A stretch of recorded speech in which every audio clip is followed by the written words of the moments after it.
এক গ্রামে থাকত আব্দুর রহমান নামের এক গরিব কৃষক। তার নিজের কিছুই ছিল না, না জমি, না গরু, না টাকা।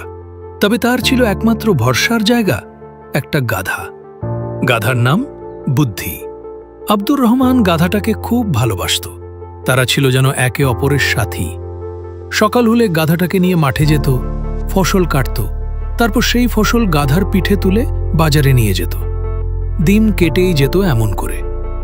একদিন আব্দুর রহমান ভাবল, বুদ্ধি তো কেবল খাটছে আর খাটছে, আমি তো মানুষ, আমি ক্লান্ত হই, বিশ্রাম নিই, তাকে তো একদিনও ছুটি দিইনি।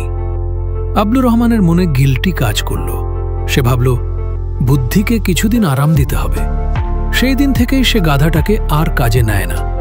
প্রথম দিন গাধা খুব খুশি, খেয়ে দেয়ে শুয়ে থাকে, বিশ্রাম নেয়।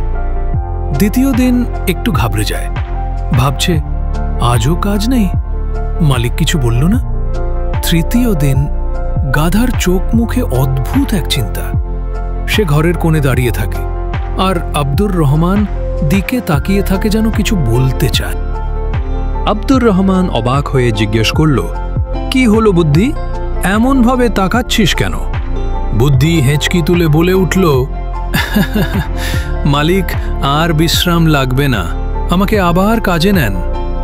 আব্দুর রহমান তো অবাক, কেন রে বুদ্ধি, বিশ্রামের সমস্যা কি? বুদ্ধি গম্ভীর গলায় বলে, প্রথম দিন ভাবলাম বাহ ছুটি, দ্বিতীয় দিন ভাবলাম মালিক হয়তো ভুলে গেছেন, কিন্তু তৃতীয় দিন বুঝলাম আপনি মনে করছেন আমি অকেজো হয়ে গেছি। এত বিশ্রাম পেলে মানুষের চোখে নিজের দাম কমে যায় মালিক। আব্দুর রহমান তখন হেসে ফেলল। সে মাথায় হাত বুলিয়ে বলল, তুই তো আসলেই বুদ্ধি, গাধা হয়েও তুই বুঝে গেলি। এই পৃথিবীতে যার জীবনে কাজ নেই তার কদরও নেই।